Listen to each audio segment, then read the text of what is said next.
Joining us now on this fascinating internet TV program, Michael Graham and Jennifer Jacobs. Michael is creative director for MediaDC, which publishes the Washington Examiner, the Daily Caller, and Red Alert Politics. And Jennifer Jacobs is White House reporter for Bloomberg, making her very first appearance on Red and Blue. Jennifer, we welcome you. I just want to tell our audience, there are a lot of Twitter feeds that make me antsy day in and day out. Jennifer Jacobs is one of them because she breaks a ton of news. Jennifer, it's great to have you with us. Thanks, and Michael as well. Thank you for joining us again on Red and Blue. So, to you both, and I'll start with you, Michael. A couple of setbacks on immigration. One on policy with the Republican-controlled Congress and the border wall. Mexico's not going to pay, and apparently U.S. taxpayers aren't going to pay anytime soon. And on sanctuary cities. Break those down for our viewers. How important are they? Well, the big picture is that people elected Trump to do stuff, and they want to see stuff get done. And this is yet another example of stuff not getting done. And so I think that's the macro political issue. Individual issues, I think most people understood that the way that Mexico is going to pay for the wall, if they do, will be through, taxing things you do with Mexico, border stuff, people sending money back home who are working here illegally and use wire transfers, et cetera. I think they kind of understood that. He can skate that.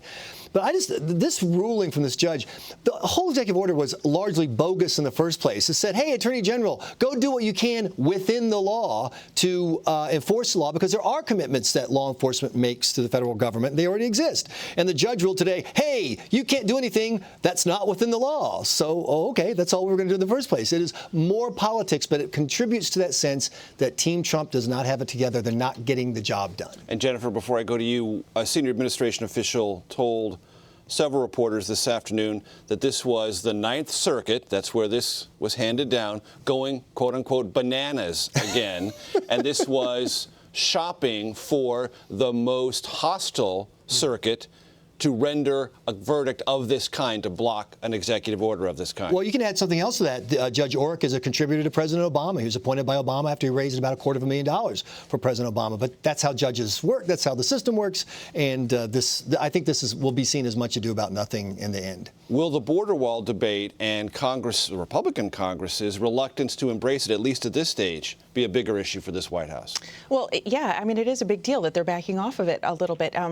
Senior administration official, as you were talking about earlier, they did have some small group meetings with some reporters at the White House today, and they said this is an example of Trump's reasonableness, that he's willing to back off on, that, threat to defund the government, to shut down the government. He's willing to back off on this demand that they must put in money.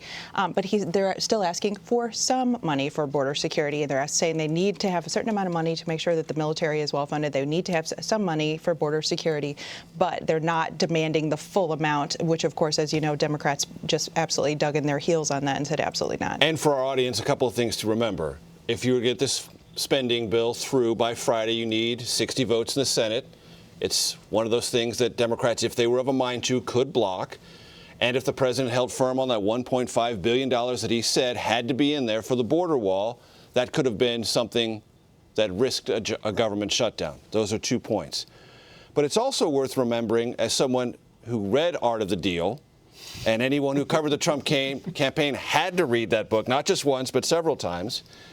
The White House would also, I think, put this in the context of, well, you aim big for the border wall, and you get things that you might not have otherwise achieved on border security, which means technology, more Border Patrol officers, immigration control, other things like that. And it seems the White House is more than content to take that as a down payment. Is that your interpretation, Jennifer? Yeah, exactly. They were willing to back off a little bit prematurely. Doesn't it seem like that? It does. It feels like that. Now, well, Michael, one thing I want by that. Yes, please. What my theory is, if they had not had the setback with Obamacare, they might mix it up a little bit. I have to tell you, there are a lot of states where Donald Trump did well, where Democrats are nervous, who would love to have their members go back and explain, yeah, I didn't want to build a wall, and so I shut down the government. That is not a winning, that's a winning conversation in D.C. and New York, but in a lot of places it's not. But I don't think they have the legs under them strong enough to take that fight. And I think that's part of the reason they're backing down. Success breeds success, and failure breeds doubt and failure. Michael Flynn was back in the news today, courtesy of the Republican and Democrat House Oversight Committee, ranking Democrat, chairman Republican, saying he might have not complied with the law, implying he might have, in fact, broken the law. Is that an earthquake or a small tremor in this story, Jennifer? Well, you heard Sean Spicer during the press briefing today really backing away from that, saying, we've moved on from that. This guy was let go. Michael Flynn, we barely know him. Exactly. That was their attitude today. It was sort of like, what? Did we know him today? So very much downplaying it and trying to say we have nothing to do with this guy anymore. Yes, but Michael, that is clearly a strategy. It's a tactic. But is this something that the White House, try as it might, cannot get away from? If I were Donald Trump, I would send a basket of flowers to whoever leaked that information illegally to the Washington Post about Michael Flynn and that intelligence, getting him out of the administration before you found out he was taking money from Turkey.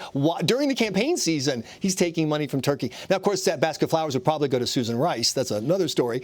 But they did it. Getting rid of him was a huge favor. And I keep saying this story, it keeps getting smaller and get closer. If Carter Page is the hook, if that's the one place where there's some criminality, he is such a nobody at every level that I think that at the end a one-time advisor to the Trump campaign, briefly mentioned in one soundbite by then-candidate Trump, but there is a very, very insignificant paper trail or any other kind of trail that would put him significantly in the Trump campaign, but he might have been someone who talked to other people and had arm's length distance for other reasons we simply do not know.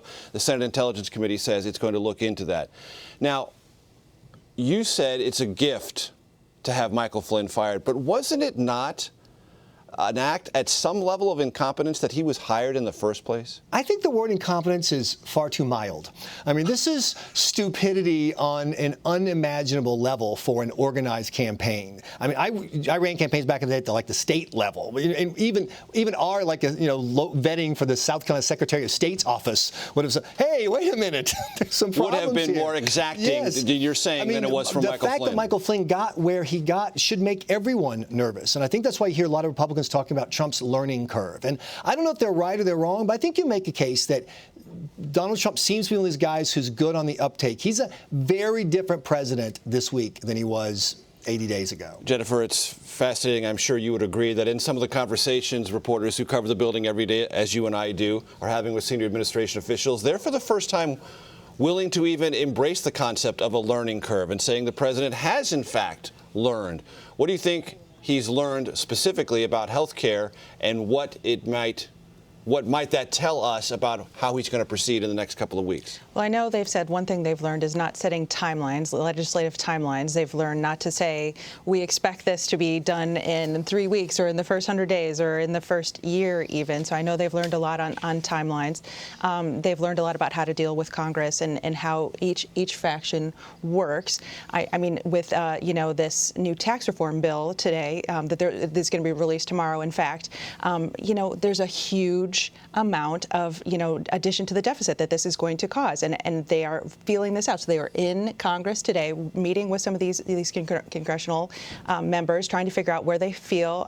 And my understanding is that they left this meeting feeling like they were on the same page. So what they're trying to do is listen to them a lot more closely, get on the same page with them. And so that's an example of, this tax reform bill being somewhere where they're really trying to make sure that, they're having conversations and everyone is agreeing before they move forward. And I'm told that they are on the same page. And don't assume votes are going to be there until they're actually counted and actually can be registered on somebody's list. Well, when you're ordering the votes to be cast, as Steve Bannon did to the Freedom Caucus, at the offices of the conservative group within the House of Representatives. A couple of key members, Meadows and Mark Meadows from North Carolina, and from Ohio, Jim Jordan, thank you, came over to our offices at the Weekly Standard and the Washington Examiner. We did an interview right in the middle of all this fight, and they kept saying, "We're trying to get to yes. We're trying to get to yes." And the Trump team didn't seem to understand that there were these real issues that, believe it or not, Mr. Trump, some people run for office because of ideas and things they believe in. And I know that's a crazy concept in the politics of New York City, but it exists out there. And ordering people into a vote is just not going to work with certain Republicans or Democrats. Before I let you two go, Jennifer, first to you and then to Michael. So there is also part of the president's orientation toward 100 days that says, look, it's really not a useful standard, and there's going to be so much more coming. All right, let's take that at face value. Do you think the next 100 days, do there need to be wins, either partisan or bipartisan, on the board the next 100 days? And if they're not, what shape is this presidency and this White House going to be in? Yeah, I think that the president has told his staff, if you'd like to stay in my inner circle, you're going to have to put some more wins up. You don't get to stay, in some of these chief roles unless you are achieving things. And he has been starting to get some criticism for, saying he has had success without actually being successful, that he's promoting things that he's filled up, but spinning them as being successful. And so I think they're very conscious of that, and they do realize that they're going to have some serious wins. And Michael, I don't need to tell you, conservatives may not have loved the idea of a Trump presidency in its candidacy, came to accept it during the transition, but then also looked at it and said, wow, look at all the opportunities. Right. Unified control of Congress and a president who will sign bills. What do you think the next 100 days have to be for this presidency to credibly assert itself as successful? Well, I'm going to remove the 100 days number because it doesn't make any more sense down the line. If you show up in 2018, you go to a district like the 6th district in Georgia, and you say where there was just a special election, exactly, right. And where a Republican. I lived in that district before I moved up here, and the idea that would be a close race is crazy. Tom Price's old seat. If you can't go to those voters and say, look what we did to either make your life better today, or you can see that in the next couple of years. Remember Reagan, he suffered early on because it took a while for his economics to kick in. Then 84 showed up and it was gangbusters. You've got some time there. If people don't see that pathway forward because of results, because of things passed, things enacted, it's going to be very hard to convince them to keep a unified Republican government in power. Michael Graham, Jennifer Jacobs, thank you very much. And Jennifer, please come back and see us again on Red and Blue.